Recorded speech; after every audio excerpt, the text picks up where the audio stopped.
How Minds Change is the title of a new book by David McRaney. Now, I haven't read this book yet, but I have heard the author discussing it on one of my favorite podcasts, Econ Talk. If you don't listen to Econ Talk, then you should. It's ostensibly an economics podcast, but really it's just a podcast about life and politics and philosophy and all sorts of things with something of a econometric lens. Anyway, the author talks about this book, which is all about how people change their minds, mostly about how they change their minds on political positions, gay marriage, trans rights, abortion, and what have you. And he mentions a particular technique which people have used to change other people's minds.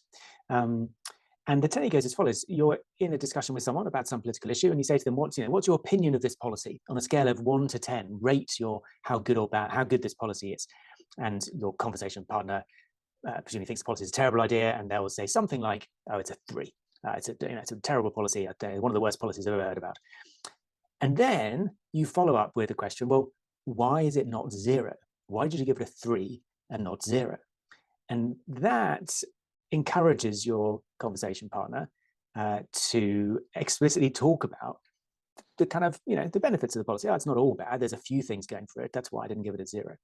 And it strikes me this could be a very effective technique in any kind of negotiation, or particularly in a mediation, where part of the mediation kind of process that I go through, one of the exercises that I nearly always do with the parties, is to ask them to estimate their best and worst outcomes if the dispute doesn't settle at mediation, and to assign an approximate probability to each of those. So, if we win, it's going to look like this financially, and we think there's a 70% chance of that happening. If we lose, this other thing happens, and we think there's a 30% chance of that happening, and so on. And what I don't do, but I think I will start doing, is if one party says, well, we think we've got a 70% chance of winning, I might ask them, well, why not 100? To encourage that party to explicitly state out loud the reasons why they're not completely sure of winning. They've given it an approximate percentage chance, and that's because there must be something that they've thought about that means they're not certain of winning. They just have a bad day at court, or actually they're not that sure whether the boundary fence really was on their land or whether it was actually on the boundary, or they're not that sure that the builder did something wrong in the construction of that extension, or they're not quite sure that the claim is really out of time when they're saying that it is, whatever.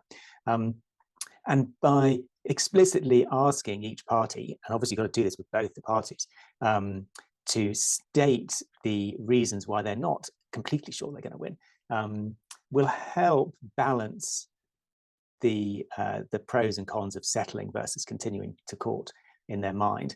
And it's important to do this with both parties, of course, because it does feel there's a risk that you might appear to be manipulating the parties through this sort of technique if you're not very even-handed with it. What you don't want to do as a mediator is get yourself into a situation where you are encouraging one side to think and speak out loud the downsides of continuing to court, and you're doing less of that with the other side, and then you're sort of unbalancing the negotiation and unwittingly biasing the discussions towards one side or the other. But with that in mind, it seems like a very simple, elegant technique to really help each side think carefully about what the consequences are of not settling, and therefore do what, as a mediator, you really want them to do, which is to compare the offer that's on the table now, or the likely offer they might get to, with going to court, with the alternative of not settling, rather than, as parties often tend to do, comparing the offer on the table with their best possible outcome. Yeah, so that's the book, How Minds Change. As I say, I haven't read it yet, but I will order it from Amazon. And if it's sufficiently interesting, I might even do another video all about it.